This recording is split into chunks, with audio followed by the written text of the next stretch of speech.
on se sert de nos ordinateurs absolument tous les jours. Mais est-ce qu'on s'est déjà demandé ce qui se passe vraiment à l'intérieur de la machine? Allez, aujourd'hui, on part pour un petit voyage au cœur de la bête. On va décortiquer ensemble la technologie qui fait tourner notre monde numérique, pièce par pièce. Alors, par où on commence? Voilà le programme. D'abord, on va poser les bases, histoire que tout le monde soit sur la même longueur d'onde. Ensuite, on regardera ce qu'il y a à l'extérieur, puis on va, en quelque sorte, ouvrir le capot pour explorer la fameuse carte mère, ses composants, et on terminera par la manière dont tout ce petit monde se réveille. Bon, avant toute chose, il y a un concept fondamental à saisir. Un ordinateur, ce n'est pas juste un bloc. C'est en réalité un système, un duo, composé de deux grandes parties qui ne peuvent absolument pas fonctionner l'une sans l'autre. Et ce duo, c'est quoi? Eh bien, d'un côté, on a ce qu'on appelle le matériel, ou le hardware en anglais. C'est simple, c'est tout ce qui est tangible, tout ce qu'on peut toucher. La tour, l'écran, la souris, le physique, quoi. Et de l'autre côté, on a le logiciel, le software. Ça, c'est l'immatériel, l'invisible. Les programmes, les applications, toutes les instructions qui vont dire au matériel quoi faire. Donc, si on résume, le système informatique, c'est vraiment cette alliance. Pensez-y, le matériel sans logiciel, c'est un corps sans esprit, une boîte vide, inerte. Et le logiciel sans matériel, eh bien, c'est un esprit sans corps, il ne peut rien faire. C'est vraiment leur collaboration qui fait que la magie opère. Ok, maintenant qu'on a posé cette base, intéressons-nous à ce qu'on voit et qu'on utilise tous les jours, les éléments qu'on branche à l'ordinateur. Ce sont un peu nos ponts vers ce monde numérique, nos outils pour communiquer avec la machine. Le nom technique pour ces appareils, c'est les périphériques.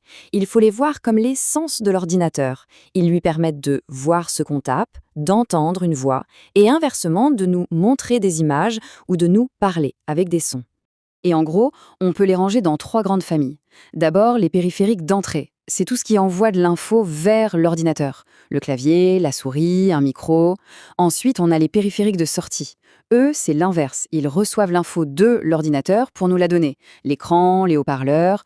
Et enfin, il y a les périphériques de stockage, comme une clé USB, qui sont un peu spéciaux parce qu'ils peuvent faire les deux, envoyer et recevoir des données.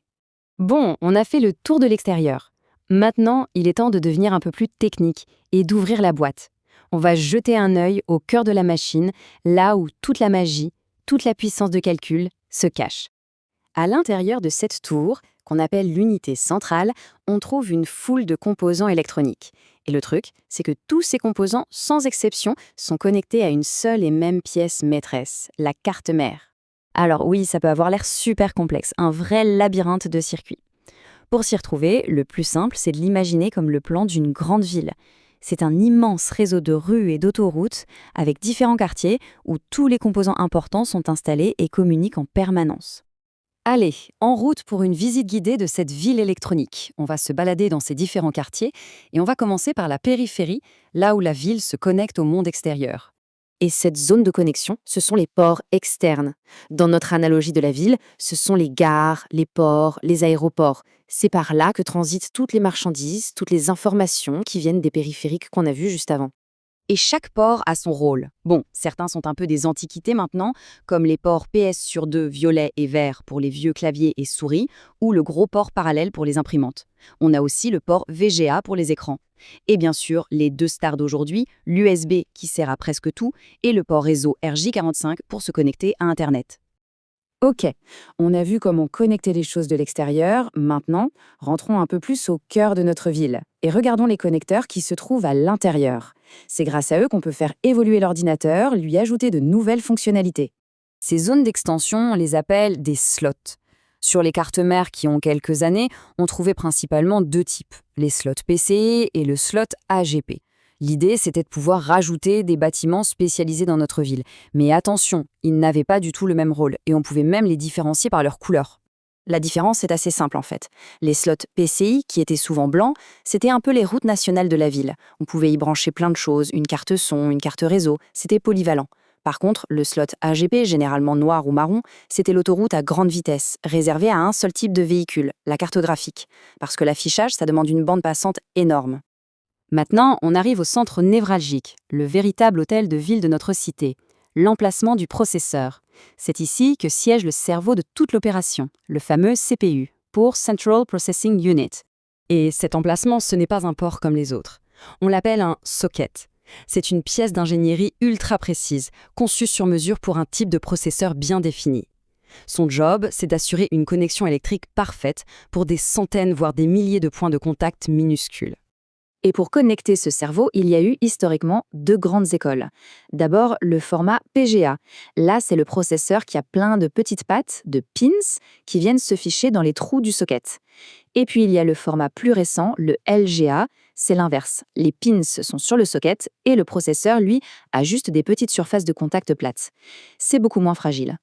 Bon, imaginons que notre ville est entièrement construite. Tous les quartiers sont en place, les routes sont tracées. Mais comment est-ce qu'on allume les lumières? Quand on appuie sur le bouton de démarrage, que se passe-t-il en premier? Qui donne le signal du réveil? La réponse à cette question, c'est le BIOS. Le BIOS, c'est un mini-programme qui est gravé sur une petite puce de la carte mère. Il faut le voir comme le gardien de nuit qui fait sa ronde et qui réveille tout le monde le matin. Il vérifie que tout est en ordre de marche avant de passer la main au grand patron, le système d'exploitation. Et cette routine de réveil est très méthodique. Dès qu'on appuie sur le bouton, le BIOS se lance. Première étape, il fait l'inventaire de tout ce qui est branché. Deuxième étape, il envoie un petit signal à chaque composant pour le réveiller et vérifier qu'il répond bien. S'il y a le moindre pépin, il peut sonner l'alarme. Et si tout est OK, alors, et seulement alors, il va chercher le système d'exploitation sur le disque dur et lui dit « c'est à toi de jouer ». Mais attendez, il y a un truc. Comment l'ordinateur fait-il pour se souvenir de l'heure ou de certains réglages de base, même quand il est complètement débranché? C'est grâce à une toute petite mémoire, qu'on appelle la mémoire CMOS. Et cette mémoire, pour ne rien oublier, est alimentée en permanence par cette fameuse petite pile bouton qu'on trouve sur toutes les cartes mères. Voilà, on a fait un sacré voyage de l'extérieur de la machine jusqu'au trône du processeur. Mais il faut savoir que toute cette architecture est en pleine évolution. De plus en plus de fonctions qui étaient sur des cartes séparées sont maintenant intégrées directement dans le processeur lui-même. Ça amène une question assez vertigineuse. Si cette tendance continue, à quoi ressemblera la carte mère du futur? Existera-t-elle même encore sous la forme qu'on connaît? C'est une bonne question pour la suite.